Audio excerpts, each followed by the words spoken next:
बिस्मिल्लाहिर्रहमानिर्रहीम। Welcome to Researchpedia channel.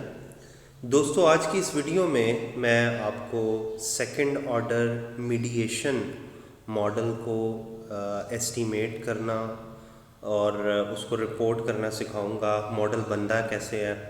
Previous video में मैंने आपको सिंपल मॉडल रन करना सिखाया था। आज मैं मीडिएटेड मॉडल जो है उसके ऊपर डिस्कशन कर लूँगा। कंसेप्चुअली हम मीडिएटेड मॉडल कुछ इस तरह से बनाते हैं। ये आपके सामने टी के नाम से एक इंडिपेंडेंट वेरिएबल है जिसको हम एक्सोजेनस वेरिएबल भी कहते हैं। PRSUCC इसके नाम से आपके पास डिपेंडेंट वेरिएबल है जिसको हम इंडोजेनस भी कहते हैं, और PSE के नाम से आपके पास एक मीडिएटिंग वेरिएबल है। अगर रिलेशनशिप को देखें तो TD डायरेक्टली इम्पेक्ट कर रहा है PRS पे, ठीक है, और TD इम्पेक्ट PSE पे भी कर रहा है, और फिर आगे PSE जो है वो PRS पे भी इम्पेक्ट कर रही है। तो ये चीज़ अगर हमने PLS के थ्रू जो है वो एस्टीमेट करनी हो, मींस हमने मीडिएशन जो है उसको एस्टीमेट करना हो, तो वो कैसे करते हैं। तो हम PLS पे आ जाते हैं। यहाँ पे हम इसी मॉडल को जनरेट करने की कोशिश करते हैं। यहाँ पे फॉर एग्ज़ाम्पल ये इंडिपेंडेंट वेरिएबल, ये डिपेंडेंट वेरिएबल, और ये लेट्स सपोज के this is our mediating variable.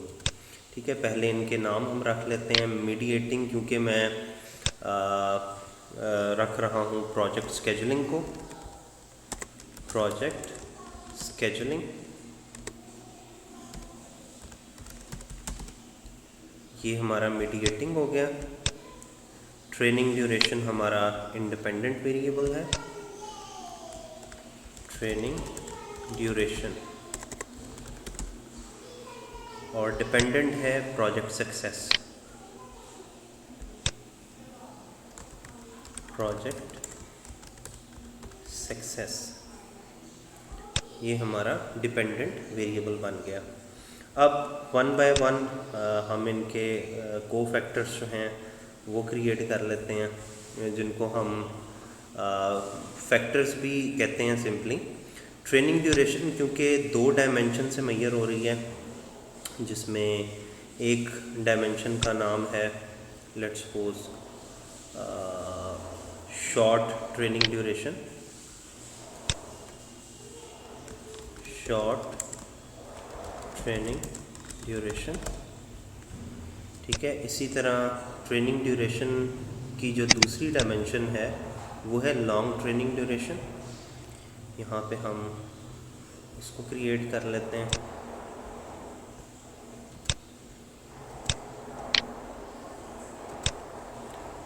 Long training duration. इसी तरह इनके फैक्टर्स को यहाँ पर एंटर कर लेते हैं। शॉर्ट ट्रेनिंग ड्यूरेशन के 6 फैक्टर्स हैं, वो यहाँ आ गए, ठीक है। इसी तरह लॉन्ग ट्रेनिंग ड्यूरेशन के 5 फैक्टर्स हैं, वो यहाँ आ गए, ठीक है। इसको हम थोड़ा सा इधर ले आते हैं।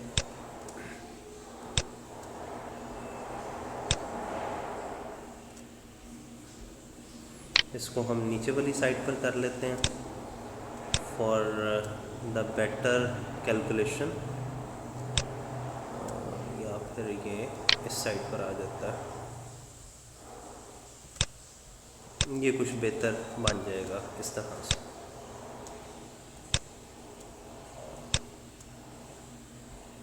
इसको आप कम करना चाहें, थोड़ा सा छोटा स्क्रीन को करना चाहें तो वो भी आप कर सकते हैं फॉर अ बेटर आउटलुक, ठीक है।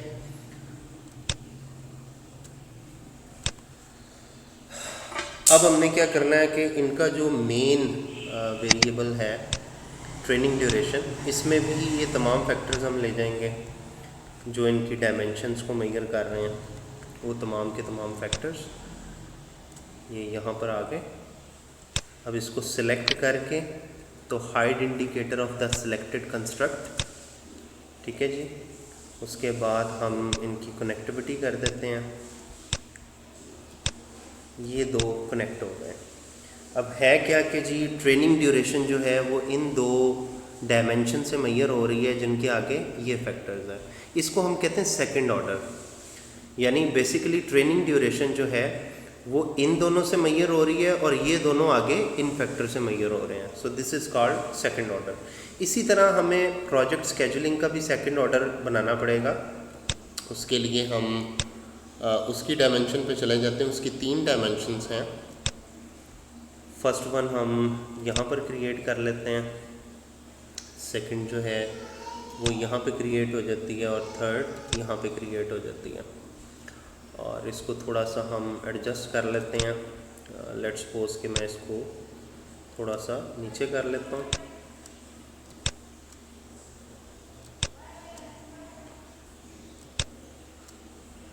और ये यहाँ पर आ जाता है। इसको थोड़ा सा इधर कर लेते हैं ताकि हम एक बेटर ओवरव्यू ले सकें। ये नहीं, हमारा जो डिपेंडेंट वेरिएबल है वो लेट्स सपोज इधर आ जाता है ऐसे। ये नहीं,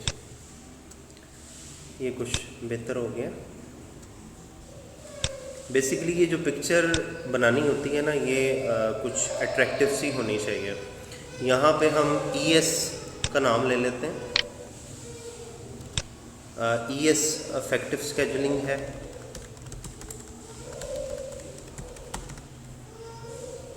ठीक है जी। और उसके बाद ES के फैक्टर्स को ES की जगह पर यहाँ पर उठा कर ले जाते हैं। अच्छा, उसके बाद ऑप्टिमाइज स्केजुलिंग, ऑप्टिमाइज स्केजुलिंग, इसके फैक्टर्स,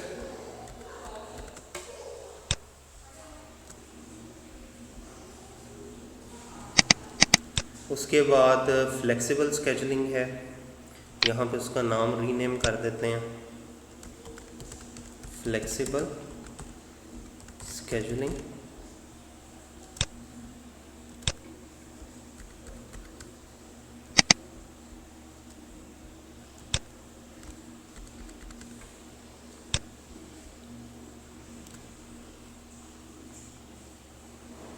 ठीक है जी, ये 3 बन गए। अब यही क्योंकि सेकंड डायमेंशन में सेकंड ऑर्डर में मैयर करना है अपने मीडिएटिंग वेरिएबल को, तो हम इन तमाम फैक्टर्स को जो कि तीनों डायमेंशंस में आ रहे होंगे, इन्हें हम यहाँ पर मेन वेरिएबल में भी ड्रैग कर लेंगे। तो इनको हाइड कर दें। ठीक है। अब जैसे यहाँ पे हमने बेसिकली कनेक्टिविटी की थी, इधर भी हम कनेक्टिविटी कर देते हैं। ये कनेक्ट हो गया, ये दूसरा कनेक्ट हो गया और ये तीसरा कनेक्ट हो गया। ठीक है। इन्हें अगर आप थोड़ा सा बेटर शक्ल में बनाना चाह रहे हैं, सिलेक्शन में जाकर आप इसे भी अप साइड पे कर दें। ठीक है। बेशक आप इसको यहाँ पर ले आएँ। ठीक है। इसे भी आप अप साइड पे कर दें और इसको भी आप अप साइड पे कर दें। ठीक है। और ये इस तरह से कुछ इसकी शक्ल बन जाएगी and it would look better. अच्छा, उसके बाद प्रोजेक्ट सक्सेस, इसकी क्योंकि डायमेंशंस नहीं है, वैसे तो डायमेंशन हो तो उन्हें भी आप उसी तरह से सेकंड ऑर्डर में डील कर सकते हो, लेकिन इसकी क्योंकि डायमेंशंस नहीं हैं, इसके सिर्फ फैक्टर्स हैं, तो लेट्स सपोज कि ये 10 फैक्टर्स पे मैयर हो रहा है, तो हम इसको यहाँ पे राइट साइड पे कर लेंगे। अब अगर आप गौर से देखें तो जो आपको ओवरव्यू या आउटलुक मिल रही है वो अगर आप गौर करें तो वो कुछ इस तरह से है, ये वाली आउटलुक। ठीक है जी। तो अब हमने लेटेंट जो वेरिएबल है, आपके लेटेंट वेरिएबल एक ये है और एक ये है। जो ट्रेनिंग ड्यूरेशन है वो आपका इंडिपेंडेंट वेरिएबल है। ठीक है। इसको मैं इसका नाम थोड़ा ठीक कर लेता हूँ। ट्रेनिंग ड्यूरेशन, अच्छा जी ठीक है। अब इनकी मैं कनेक्टिविटी करता हूँ। सबसे पहले मैंने इंडिपेंडेंट से डिपेंडेंट की तरफ कनेक्टिविटी करनी है, ये हो गई इंडिपेंडेंट से डिपेंडेंट की तरफ कनेक्टिविटी। उसके बाद मैंने क्या करना है, अगर मैं इस पिक्चर को देखूँ, ये इंडिपेंडेंट से डिपेंडेंट की कनेक्टिविटी होगी, फिर इंडिपेंडेंट से मीडिएटिंग की, और फिर मीडिएटिंग से डिपेंडेंट की। तो सेम यही हमने यहाँ पर अप्लाई करना है, ठीक है जी। ये हो गई और यहाँ से ये हो गई कनेक्टिविटी। तो इस तरह से आप कनेक्टिविटी इसकी कर दें।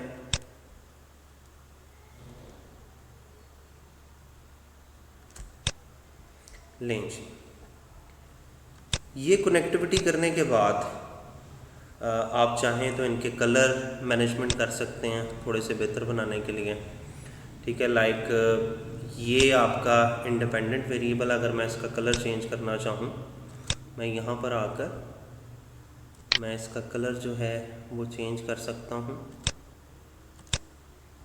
यहाँ से लेट्स सपोज कि मैं इसको कर देता हूँ ग्रीन, कर देता हूँ, ये ग्रीन हो गया, ठीक है जी। इसको मैं लेट्स सपोज कर देता हूँ पिंक कलर में, ठीक है जी, ये पिंक हो गया। और ये मेरा डिपेंडेंट वेरिएबल, इसको हम रेड में कन्वर्ट कर देते हैं।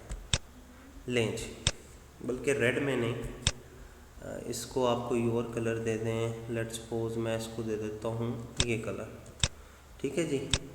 तो ये इंडिपेंडेंट है, ये डिपेंडेंट है, और ये दरमियान में मीडिएटिंग है, ठीक है। तो ये बनाने के बाद आपने अगला काम क्या करना होता है, आपने अगला काम ये करना है कि आपने कैलकुलेट पे जाना है, PLS एल्गोरिथम, ठीक है। यहाँ से स्टार्ट कैलकुलेशन, यहाँ से आउटर मॉडल पे जाना है, और आप देखिएगा कि यहाँ पे कुछ वैल्यूज़ आपको एस्टीमेट हुई भी नज़र आ रही हैं। इसको थोड़ा सा हम ऊपर कर लेते हैं ताकि हमें वैल्यू वाज़े हो जाए। अच्छा, यहाँ पे कुछ चीज़ें मैं आपको बताता चलूँ। ये जो हमने कैलकुलेशन की है, जब आप बेसिकली PLS एल्गोरिथम रन करते हो, तो उस सूरत में ये जो पिक्चर्स के साथ वैल्यूज़ आपको नज़र आ रही होती हैं ना, स्पेशली ये फैक्टर्स के साथ वाली वैल्यूज़, इन वैल्यूज़ को हम कहते हैं फैक्टर लोडिंग वैल्यूज़। लाइक ये 0.775 नज़र आ रही है, 0.840, 0.867, ये फैक्टर्स वाली तमाम वैल्यूज़, इनको फैक्टर लोडिंग वैल्यू कहते हैं। अच्छा, ये जो डायरेक्शनल वैल्यूज़ होती हैं ना, जैसे ये एरो का साइन इधर जा रहा है, इधर जा रहा है, ठीक है, क्योंकि ये इनर मॉडल वैल्यूज़ होती हैं, इनको पाथ वैल्यू या कोफिशिएंट वैल्यूज़ भी कहते हैं, ठीक है। अब ये भी पॉजिटिव है, ये भी पॉजिटिव है, ठीक है। इसी तरह ये इनडायरेक्ट वेरिएबल है, सॉरी इंडिपेंडेंट वेरिएबल है। तो इंडिपेंडेंट से डिपेंडेंट का पॉजिटिव रिलेशनशिप है, ठीक है। इंडिपेंडेंट से जो आपका मीडिएटिंग है उसका पॉजिटिव है, मीडिएटिंग से आपका डिपेंडेंट का भी पॉजिटिव रिलेशनशिप है। ये तमाम पॉजिटिव कोफिशिएंट्स शो कर रहे हैं। अच्छा, इसके अलावा डिपेंडेंट का जो आर स्क्वायर है वो 0.876 है, यानी हम ये कह सकते हैं कि जो प्रोजेक्ट सक्सेस है वो 87.6% प्रोजेक्ट सक्सेस, प्रोजेक्ट स्केजुलिंग और ट्रेनिंग ड्यूरेशन से एक्सप्लेन हो रही है। इसी तरह जो आपकी प्रोजेक्ट स्केजुलिंग है वो तकरीबन 91% ट्रेनिंग ड्यूरेशन से एक्सप्लेन हो रही है, ठीक है। अच्छा जी, प्रोजेक्ट स्केजुलिंग जो है वो इन 3 वेरिएबल से मैयर हो रही है, ठीक है, या 3 डायमेंशन से मैयर हो रही है। इसी तरह ट्रेनिंग ड्यूरेशन जो है वो इन 2 डायमेंशन से मैयर हो रही है। तो सबसे पहला काम आपने ये करना होता है कि राइट क्लिक करके एक्सपोर्ट इमेज टू फाइल, ठीक है जी। आपने चले जाना है यहाँ पे, इधर जाकर आपने, क्योंकि ये हमने मीडिएशन वाला मॉडल रन किया है, यहाँ पे लिखना है मेजरमेंट मॉडल, ठीक है जी। इसमें जाकर आपने यहाँ पे फाइल का नाम रख लेना है, मेजरमेंट मॉडल विद मीडिएशन, ठीक है जी। ये हो जाएगा सेव। इसके बाद आपने अगला काम क्या करना है, अगला काम आपने ये करना है कि यहाँ से ये एक टैब है PLS एल्गोरिथम रन 1 के नाम से, चाहे यहाँ पे क्लिक कर लें, अगर यहाँ पे क्लिक नहीं करना चाह रहे तो ये रिपोर्ट के नाम से बटन है, आप इसको भी दबा सकते हैं, इसको भी दबाएंगे तो वही चीज़ आ जाएगी। ये टेबल से बने हुए आपको नज़र आ रहे हैं, इसमें कंस्ट्रक्ट रिलायबिलिटी है, डिस्क्रिमिनेंट वैलिडिटी है, कोलिनियरिटी स्टैटिस्टिक है, मॉडल फिट है, ठीक है, ये सारा कुछ आपको चाहिए। आप इसको कर लें एक्सपोर्ट टू एक्सेल, यहाँ से इसको क्लिक करें, स्टार्ट एक्सपोर्ट, ठीक है जी। और ऑलरेडी आपका जो है वो सिंपल मॉडल वाला ओपन है, मैंने क्योंकि इसको सेव करना है मीडिएशन वाले मॉडल में, मेजरमेंट मॉडल के अंदर, तो इसको ये मैं सेव कर लेता हूँ। ये अब एक्सपोर्ट हो रहा है। याद रखिएगा कि पीएलएस में जब भी आप एनालिसिस करते हैं तो आपको एनालिसिस 2 दफ़ा करना पड़ता है। एक दफ़ा आपने एल्गोरिदम के ज़रिए करना होता है और दूसरी मर्तबा आपने जो है बूटस्ट्रैपिंग करनी होती है। तो ये दोनों प्रोसीजर रिक्वायर्ड हैं। मेजरमेंट मॉडल में आपको बहुत सारी चीज़ें मिल जाएंगी, ठीक है, लाइक आपको मेजरमेंट मॉडल जो है वो आपको मिलेगा, आपको आउटर लोडिंग मिल जाएगी, आपको जो है वो कंस्ट्रक्ट रिलायबिलिटी और वैलिडिटी मिल जाएगी, आपको डिस्क्रिमिनेंट वैलिडिटी और रिलायबिलिटी मिल जाएगी, आपको कोलिनियरिटी स्टैटिस्टिक रिक्वायर्ड होते हैं वो आपको मिल जाएंगे, मॉडल फिट आपको जो है वो मिल जाएगा। तो जब ये एक्सेल में इसको कन्वर्ट करते तो आप इसको क्रॉस कर दें, क्योंकि आगे जाकर मैं इसका यूज़ भी आपको बताऊंगा कि हमने इसको इस एक्सेल की जो फाइल है इसको यूज़ कैसे करना है। फ़िलहाल आप इसको सेव कर लें। उसके बाद ये पहला वाला आपने क्रॉस कर देना है और वापस आउटर मॉडल के टैब में आ जाना है। अच्छा, अभी तक हमने पीएलएस एल्गोरिदम रन की है, अब हम बूटस्ट्रैपिंग करेंगे। बूटस्ट्रैपिंग के ज़रिए सेम की एस्टिमेशंस जो होती हैं वो हमें मिल जाती हैं। तो यहाँ से आपने बेसिक बूटस्ट्रैपिंग की जगह कंप्लीट बूटस्ट्रैपिंग इसको क्लिक कर देना है और यहाँ से आपने स्टार्ट कैलकुलेशन कर लेनी है। ये थोड़ा सा टाइम लेता है जो कंप्लीट बूटस्ट्रैप है, इसमें 1-2 मिनट लग जाते हैं। इसकी खासियत ये होती है कि ये जो अभी आपको नज़र आ रहा है, नीचे पिक्चर नज़र आ रही है, यहाँ पे पहले आपको कोफिशिएंट्स वैल्यूज़ और आउटर लोडिंग वैल्यूज़ नज़र आ रही थी, अब ये उसकी टी वैल्यूज़ निकालेगा, ठीक है, टी वैल्यूज़ निकालेगा। अब ये देखिएगा, मैं आपको दिखाता हूँ, आउटर लोडिंग पे जब आप जाएंगे ना, अब ये जो वैल्यूज़ नज़र आ रही हैं these are not coefficient values, these are basically the T values, ये टी वैल्यूज़ हैं सारी की सारी। और इसमें जो रूल ऑफ थंब है वो ये है कि ये जो टी वैल्यूज़ होती हैं ना, ये वाली ये 1.96 से ग्रेटर होनी चाहिए। अगर ये 1.96 से ग्रेटर है ना, तो इसका मतलब है कि इंडिपेंडेंट से डिपेंडेंट का इम्पैक्ट जो है वो हाईली सिग्निफिकेंट है, क्योंकि इसकी टी वैल्यू 1.96 से ग्रेटर है। इसी तरह ट्रेनिंग ड्यूरेशन से प्रोजेक्ट स्केजुलिंग का जो अफेक्ट है वो भी हाईली सिग्निफिकेंट है, ठीक है। इसी तरह प्रोजेक्ट स्केजुलिंग से प्रोजेक्ट सक्सेस का जो रिलेशनशिप है वो भी हाईली सिग्निफिकेंट है। हमने बेसिकली इस पार्ट के ऊपर फोकस करना है, इनको बेशक आप फोकस ना करें, ठीक है। तो ये करने के बाद इस पिक्चर को भी आप सेव कर लें, उसी तरह राइट क्लिक करके export as a image file, ठीक है। मीडिएशन वाले फोल्डर में हमने जाकर इसको नाम दे देना सेम एस्टिमेशन विद मीडिएशन, ठीक है जी। ये हो गया सेव, ठीक है। सेव करने के बाद आप रिपोर्ट पर जाएं, रिपोर्ट पर जाकर अब ये वही चीज़ आपको नज़र आ रही है वो जो हम रिग्रेशन के रिजल्ट्स निकालते हैं, तकरीबन तमाम ही रिलेशनशिप आपके सिग्निफिकेंट आ रहे हैं। तो आप इसको भी एक्सपोर्ट टू एक्सेल कर दें, स्टार्ट एक्सपोर्ट, और इसका नाम चेंज कर दें, इसका नाम रख दें सेम मॉडल, ठीक है जी। ये सेव कर दें, ये आपका सेव हो जाएगा। ये थोड़ा सा it will take some time, ये थोड़ा सा टाइम लेगा, उसके बाद ये सेव हो जाएगा।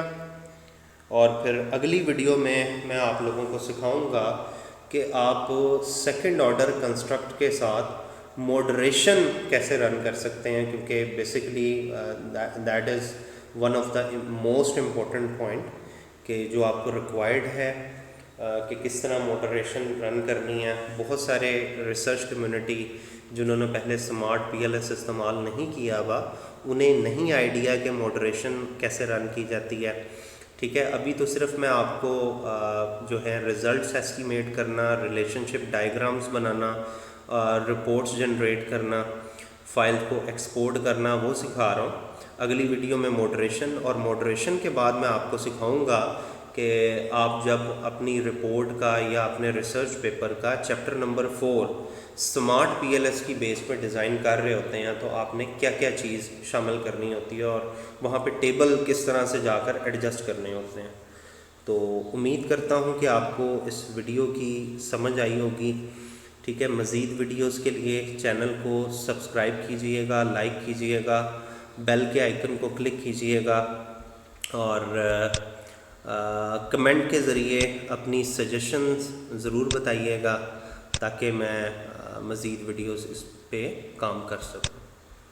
शुक्रिया।